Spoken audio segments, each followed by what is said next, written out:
Setelah menceritakan tentang kiprah Selvam di dunia perampokan, kini kita akan kembali lagi ke urusan tempat sampah yang hilang. Petugas polisi yang ditugaskan untuk membuat imitasi dari tempat sampah yang hilang telah berhasil mendapatkannya. Namun karena tempat sampah itu masih baru, kini tugas mereka selanjutnya adalah mempenyokkan dan mengotorinya.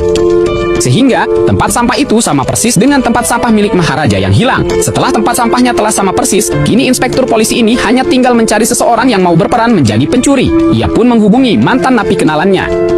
Namun mereka tidak ada yang bersedia, apalagi setelah mendengar jika barang ini maksud adalah tempat sampah yang dinilai tidak berharga. Karena tidak ada yang mau berperan jadi pencuri, pria bondas ini pun mau menerimanya, karena ia tergiur dengan bayaran yang ditawarkan oleh inspektur. Setelah semuanya komplit, tinggal satu lagi yang belum, yaitu detail tentang kejadiannya. Inspektur kemudian menelpon anak buahnya di kantor untuk meminta Maharaja menceritakan ulang kronologi kejadiannya. Percakapan itu pun di loudspeaker dan direkam. Disinilah semuanya akan terungkap tentang apa yang telah terjadi sebenarnya. Bahwa insiden pencurian itu terjadi di saat Amu, anak Maharaja, baru saja pulang dari kamp sekolah. Bertepatan dengan Maharaja yang baru saja menutup tempat cukurnya. Amu lebih dulu sampai dan masuk mengganti pakaiannya. Di mana saat itu ada 3 orang perampok kejam, yaitu Selvam, Ajay, dan Nalasifa. Selvam kemudian menghajar Amu sebagai balas dendam atas perbuatan Maharaja yang telah menjebloskannya ke dalam penjara selama 10 tahun dan harus memisahkannya dari istri dan anaknya. Sembari menunggu Maharaja pulang ke rumah, Nalasivam dengan biadabnya ia menggagahi tubuh Amu.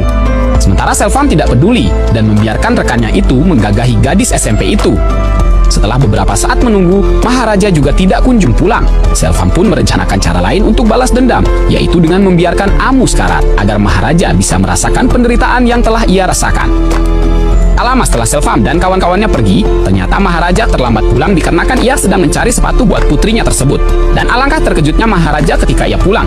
Dia mendapati rumahnya telah berantakan dan Amu sudah terkapar tak berdaya. Dengan cepat, Maharaja langsung membawa Amu ke rumah sakit. Setelah memastikan Amu mendapatkan perawatan, Maharaja kembali ke rumah. Ia mengamuk dan mengacak-acak seisi rumahnya. Bahkan luka pada telinganya pun ia buat sendiri, karena saking marahnya Maharaja terhadap apa yang telah menimpa putri kesayangannya.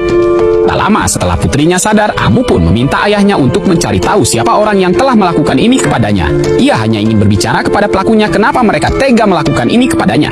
Dan ternyata fakta lainnya adalah, ternyata tempat sampah yang telah dilaporkan hilang ada di bawah ranjang Amu yang sengaja disembunyikan oleh Maharaja. Setelah mendengar cerita Maharaja tentang pencurian tempat sampahnya,